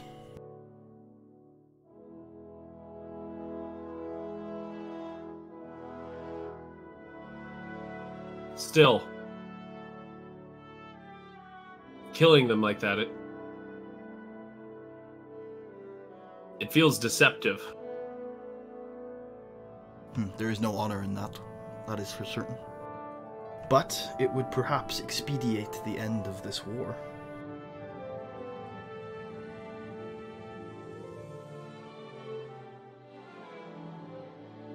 Forgive me. May I speak frankly? Certainly. What if, by trying to expedite the war... Well, from what I've heard about the Covenant, isn't that basically what they are all about? Using violence and tactics like that to end the Sith? Yes. Yes, it is. A line of thought and questioning that many of those that you surely looked up to over the last few years should have asked themselves a long time ago. Anyway, you have a mission. Yes. I shall go and perform it. Good. I wish I you hope luck. you're still alive the next time I see you. I hope the same for you. We live in dangerous times. See ya! Peace! And I leave. Peace, she says, and runs off. Oh, whoa! She doesn't do that. Sprints! She gracefully, mini bows with her head and walks away. I love it. Okay. And I think, unless you have anything in particular you would like to specifically do or go through or look for or anything of that sort, then that's what I would probably do is just spend some time checking out the temple before I leave it, because I'm not sure if I'll get to see it again. I mean, if I survive this, I hope to come back one day, but I might die, so, I'm going to take a minute to, walk through the gardens, and especially considering how quiet it is, right? And also, I'm guessing that, Sless is going to have to find me, because I don't know where the fuck Sless is, so... That's fair, and it would be a lot easier to find the Jedi Temple than it would to find where the bounty hunters are. Yeah, that's it could be anywhere. Yeah. I mean, to be fair, I have force powers that can let me find them, but I think I am Would going to... you like to try that before you go looking around, just to see what they're up to? Sure, yeah. Okay, why don't you make a Seek Force Power check?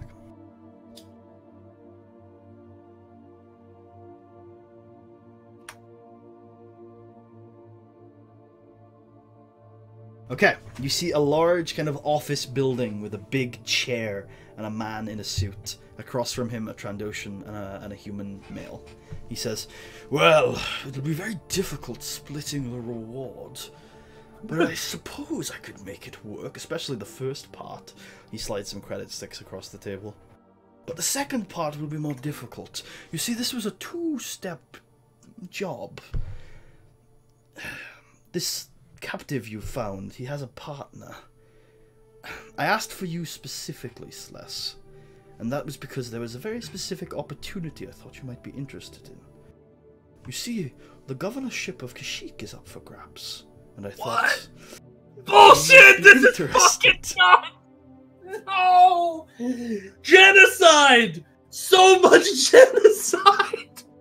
But if you want that opportunity fulfilled, Voss, I'm afraid you're going to have to finish this job. You see, this engineer did not act alone. He worked together with a rogue Jedi. Kasari Lassiter, no. If you wish to take up the governorship of Kashyyyk, you must also kill Mitra Surik. Dumb!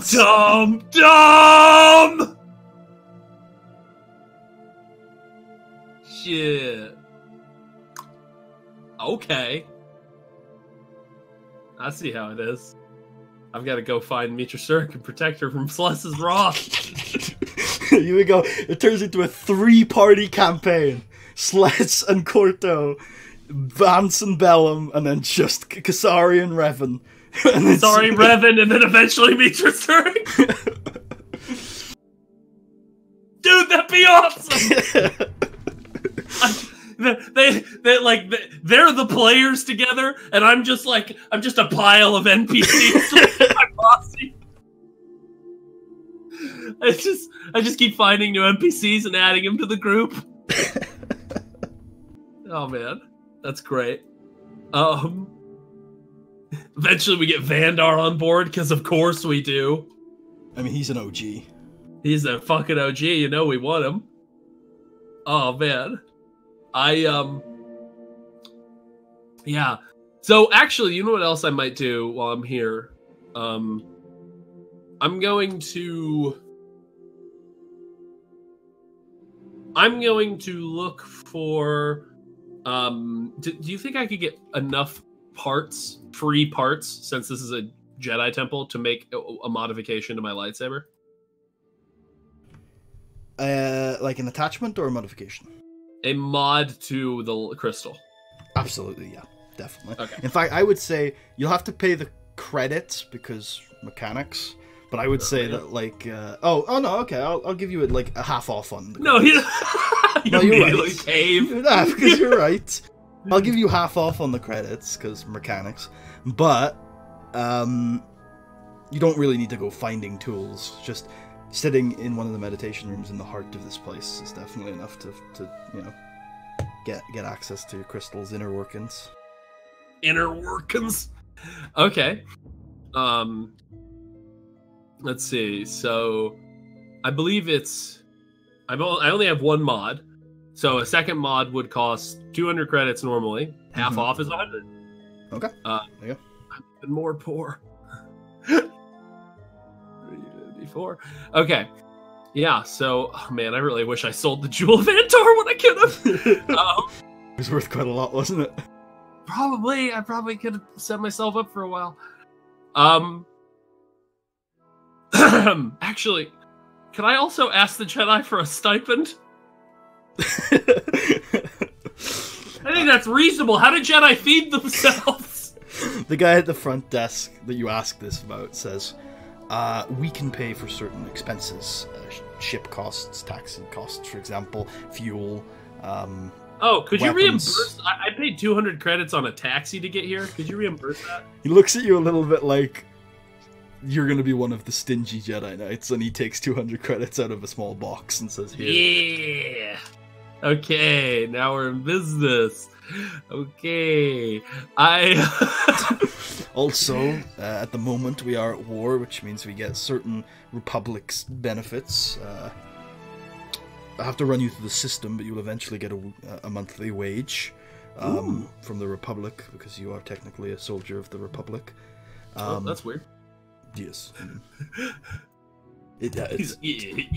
I mean, you go back to the Mandalorian Wars, you go through the paperwork, it is a little bit. Anyway, you want to get paid or not? I love the money!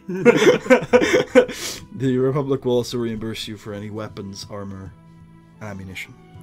Oh man, I start tallying up all the shit I bought over the campaign! That you bought after the beginning of the war. Oh. I haven't bought that much then. Okay. So I'm gonna spend the 100 credits, and I am going to alter my crystal. Let me go to it. Let's see here. And you know what? I will. Hey, wait, what the fuck? Oh, never mind. Actually, I am gonna delete the Grailwood Saber because it's confusing that it's here when I don't actually have it. Okay, there. Broken pedestal. Also, do I have a room in the temple? Do they give me like a room? Mine. Do you ask the guy at the desk? Yeah. He says, we'd have to probably sort something out more long term, but at the moment there is a block of rooms that we're unfortunately not sure if the Jedi who have them are coming back. So I'm sure I could assign you one of those. Cool. I just need a place to put some of my stuff while I'm moving around. Okay. Well, anyway, so I'm gonna put some of the extra stuff I have in there, so I empty out my inventory of all the extra shit I don't need. And for example, like the equipment I used on Solist. On Solist. Like, I don't need that anymore. Hopefully. Unless we're gonna have a lava battle. I have the high ground. No! And then let's see here. And then I'm going to make a +1 damage mod. Okay. Do you remember the mechanics for working out the difficulty of that? Yes, they are It would be an easy check because I'm working on my own lightsaber. So it would normally be a hard check, but it's reduced by 2 since I'm working on my own lightsaber, and then it gets upgraded because I've already had one. So it's an average mechanics check, and I can roll force die since it's the lightsaber crystal. So and I can't like flip destiny if I get dark side. I can only use light side on this. I think.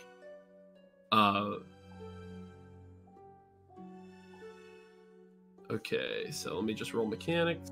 But as you are tapping into the energies of the temple, making this, you sense something sinister, and I'm going to flip destiny to upgrade one of this.